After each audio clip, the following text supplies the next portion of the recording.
Saudi আরবের মক্কার আকাশে সূর্য পবিত্র কাবা শরীফের ঠিক উপরে অবস্থান নেয়। এই বিরল ঘটনাটি মুসলিম বিশ্বের কাছে নতুন কি বার্তা ও দিক নির্দেশনা নিয়ে এসেছে, বিস্তারিত জানাচ্ছেন জান্নাতুন নাহার।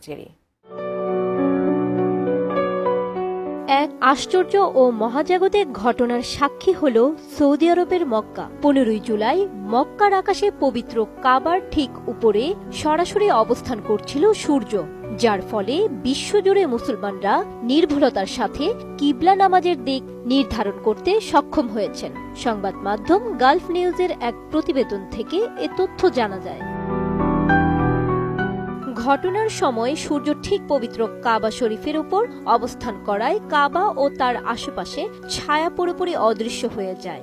জেদ্দা অ্যাস্ট্রোনমি সোসাইটি এক বিবৃতিতে জানায়, সূর্যের এই অবস্থানের ফলে পৃথিবীর যে কোনো স্থান থেকে যেখানে সূর্য দৃশ্যমান সেখান থেকে নির্ভুলভাবে কিবলার দিক নির্ধারণ করা সম্ভব হয়।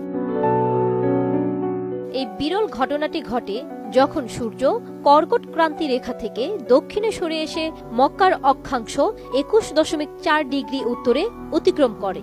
এই অবস্থানকে বলা হয় সোলার জেনিথ বা সূর্য শীর্ষবিন্দু, যা প্রতি বছর মে মাসের শেষ দিকে এবং জুলাইয়ের মাঝামাঝি সময়ে দুইবার দেখা যায়। এই মহাজাগতিক ঘটনা ঘটে পৃথিবীর কক্ষপথ ও অক্ষের 23.5 ডিগ্রি হেলে থাকার কারণে। স্পেশাল আপনার মানে মজা কিছু, তাই আমার সিক্রেট ম্যাগি স্বাদে magic from Nestle. Jeddah astronomy সোসাইটির সভাপতি মাজেদ আবু জাহরা জানান, সূর্য শীর্ষবিন্দুর এই মুহূর্তটি মক্কার জোহরের নামাজের সময়ের সঙ্গে মিলে যায়। তখন সূর্যের আলো একেবারে খাড়া হয়ে কাবার উপর পড়ে, যা বৈজ্ঞানিক বিশ্লেষণের পাশাপাশি আধ্যাত্মিক অর্থেও তাৎপর্যপূর্ণ। এই ঘটনা শুধু চমৎকার দৃশ্য নয়, বরং আধুনিক প্রযুক্তির সাহায্য ছাড়াও কিবলা নির্ধারণের একটি ঐতিহ্যবাহী ও কার্যকর উপায়। যারা ওই মুহূর্তে সূর্য দেখতে পেয়েছেন তারা সরাসরি সূর্যের দিকে মুখ করে নামাজ আদায় করলে নিশ্চিতভাবেই কিবলার দিকেই অবস্থান করছিলেন। জ্যোতির্বিজ্ঞানীদের জন্য এটি গবেষণার গুরুত্বপূর্ণ একটি বিষয়।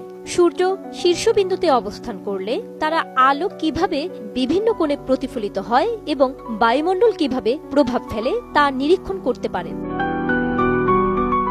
এই মহাজাগতিক ঘটনা প্রমাণ করে প্রাচীন জ্যোতির্বিজ্ঞান আর আধুনিক বিজ্ঞানের সম্মিলন ধর্মীয় অনুশীলনে এনে দিতে পারে নিখুঁত নির্দেশনা। আজকের সূর্য কাবা সংযুক্তি যেন হয়ে উঠেছে মুসলিম উম্মাহর জন্য আকাশ থেকে পাওয়া এক স্পষ্ট আলোক রেখা। Jannatun Nahar, desk report, ATN news.